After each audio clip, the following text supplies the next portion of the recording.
Kuan, mangutana lang ko, Pastor, si Albert Macias ni siya sa Buanga, Sibugay, kuan. Ang akong pangutana, mauni, unsa may nauna, Pastor, ang iglesia o ang balaang kasulatan? Okay, ang imong pangutana, unsabay na una ang iglesia, ang balaan bang kasulatan? Okay. Actually, igsoon dili na siya ingon maglagyo kung atong i-explain pagayo. Ang word nga iglesia gikan sa Greek word nga ekklesia. Kung imo na siyang bungkagon, ek og kalio, kay kanang word ekklesia gikan sa root word nga kalio. Ang word nga ek, that is preposition sa Greek, no? Unya ang but pasabot ana igsoon out of, og ang word nga kalio meaning to call. So pag ingong ganitong ekklesia, to call out of meaning mga tinawag, og kining mga tawo nga mga tinawag igsoon, mga nakapatalinghog ni sila sa pulong sa Ginoo. Wala may tawo nga nikalit lang og tunga, unya wala makabasa, wala makapaminaw sa pulong sa Ginoo, no? Kay kung imong tagdon ang Biblia, nagaingon dinhi sa Roma kapitulo 10 bersikulo 17. Busa ang pagtuo magaabot gikan sa madungog, og ang madungog magaabot pinaagi sa pagwali mahitungod kang Kristo.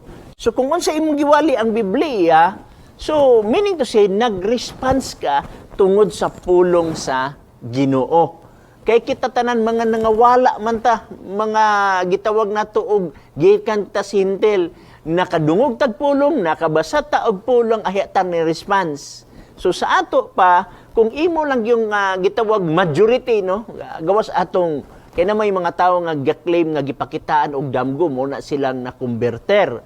So kung imong lantawon ang kinabag-an igsuon, ang kinabag-an gikan sa produkto sa balaang espiritu, ug ang balaang espiritu naggamit og pulong sa Biblia. So ang mga tao na himong tinawag tungod kay nakapaminaw sa Biblia. Kay ang pagpaminaw sa Biblia igsuon, bulahan ka. Atong basahon, Pinadayag kapitulo 1 sa iyang bersikulo 3 nag-ingod, bulahan ang tao nga ngadto sa kapunungan magabasa. So ay basahon ang Biblia, di ba? Magabasa sa mga pulong sa propesiya ug bulahan ang magapatalinghog ug magatuman sa nisulat niini kay ang panahon haduol na. Na kung pananglitan ang imong buot pasabot sa iglesia church ug ang church mao na ang building, sugin lang ko kamo igsuon, wala pa ni nga konsepto kining atong mga churches karon nga naay pulpito, naay bangko. Kay sa Old Testament times igsuon, ang naa diha ang templo, og sa templo ang makasulod ni ana mga pari lamang. Og diha sa templo naa diha ang first apartment og second apartment. Ang first apartment gitawag og most holy place, ang second apartment gitawag og holy place. Ang makasulod sa holy place tanan pari, pero dili tanan pari makasulod sa most holy place. Ang makasulod lamang ang hataas nga pari. Wala pa nang gitawag nato og church karon nga nay pulpito, nay mga bangko, wala pa na siya. Now kana siya mga konsepto nga adunay church, nay pulpito, nay lectern, nay bangko, na combination na siya sa practices sa Biblia ug sa kultura. Kay kung mayon ka og kultura igsoon, mga Hudiyo kaniadto igsoon dili na hilig og kining tag-as nga mga bangko. Ang uban gani magyaka, mura ang uban mga Muslim mao gyapon na siya. So nagadependen, pero ang konsepto sa pagsimba na ug ang equivalent kaniadto sa church sa ato karon nga building, church nga building kung mao ni atong pagsabot, mao na ang sinagoga. Ngadiin ang sinagoga, kung ato na i-summarize pagasulti, mura og eskwelahan nga diha magtuon ang mga tao, diha magbasa ang mga tao sa balaang kasulatan. Ang Lucas kapitulo 4 bersikulo 16 nga mauni ang sinagoga, nga diin si Kristo nagbatasan niini, mauni ang ilang mga pamaagi sa sinagoga, nga diin susama sa atong kaugalingong paagi karon. Lucas kapitulo 4 sa iyang bersikulo 16 nagingon. Okay? Og siya miabot sa Nazaret, diin siya didto siya magtubo, ug sumala sa iyang nabatasan, misulod siya sa sinagoga sa matag adlaw ipagpahulay. Sinagoga. Mo na equivalent. Mo ba na kumatong ang Israel igsoon, ang mga Hudiyo didto dili komportable sa word nga church. ang ila dito is congregation. Mana siya assembly or congregation. Dinina ni sa ato sa western nga mga pamaagi nga gitawag nato church. Pero originally sa Biblia ang word nga church mga tao dili ang building. Mali ka ni Megson kung nakay follow up. Nakoy follow up pastor. Okay.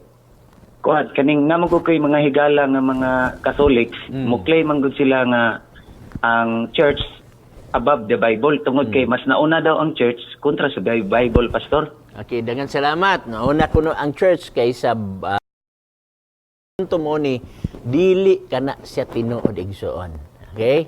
Ang Bible is composed of Old and New Testament. Ang Roman Catholic Church igsoon wala pa diha sa senaryo sa panahon sa mga apostoles o sa panahon kang Jesus Christ. Nga naman, ang batasan sa mga apostoles kaniadto mao man ang pagsimba matunong sa adlawng igpapahulay walay Domingo kaniadto. Busa ang apostoles wala makaila og sa Romano Katoliko, no, o Roman Catholic Church o Iglesia Katolika Apostolika Romana.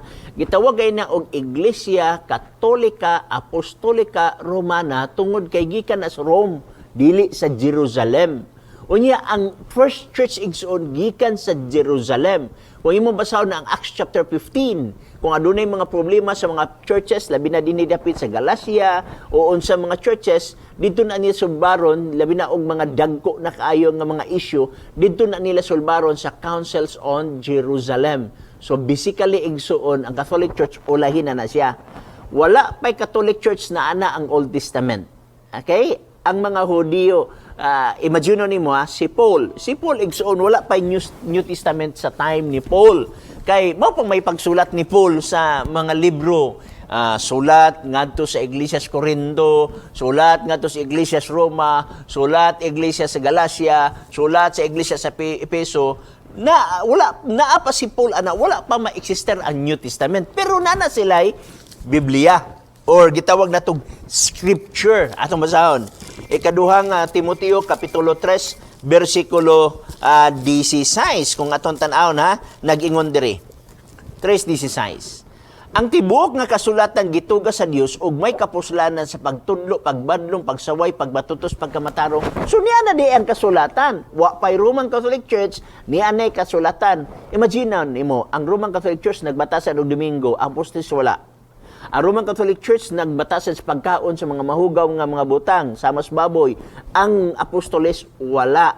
Okay? Unya ang gitawag nato og ang mga Hudiyo igsuon, imong makita nga naa na sila'y mga pamaagi nga diin wala gi-practice sa mga Roman Catholic karon. Ug ang Roman Catholic nag-practice sa mga butang nga wala gi-practice sa mga apostoles. Imagine nimo wala ga-practice ang apostoles igsoon anang gitawag natong nay purgatory, wala mag-practice ang apostoles asa ka makabasa dinhi nga apostoles nga nagsimba sila kang Maria. Kakita ba kanin sa New Testament nga naay mga santos nga Maria diha sa ilang mga sinagoga? Wala kay mabasa. Na ba kay makita diya nga Santo Niño dito sa ilang simbahan? Wala kay mabasa. Na ba kay makita dinhi nga mga daghang mga santos sa ilang simbahan igsuon nga naa karon sa Roman Catholic Church? Wala kay mabasa. Ang naa diha igsuon nga larawan nga diin gisugo sa Ginoo, wala gisugo ang Roman Catholic Church, wala gisugo ang tibok mga tao katong kirubin. Nga diin didto sa most holy place, walay tao makasulod didto gawa sa taas nga pari. No, karon sa may nabatasan karon di ba nas gawas, i-procession. Wa kay mabasa sa Biblia nga i-procession ang mga santos dinhi. So makaingon kita igsoon nga kanang Roman Catholic Church, ulahin na siya. Naa ang gitawag nato og Pentateuch, Biblia, no? Og ang sinultan Daniel, mga minor and major prophets. So dili ta mo agree nga una ang church, nga ang Roman Catholic Church una kaysa Biblia. Wala pa ang Roman Catholic Church na ana ang Torah, ang Genesis, Exodus, paingon sa Leviticus, Deuteronomy, no? Balik kanimo igsoon kung na kay follow up.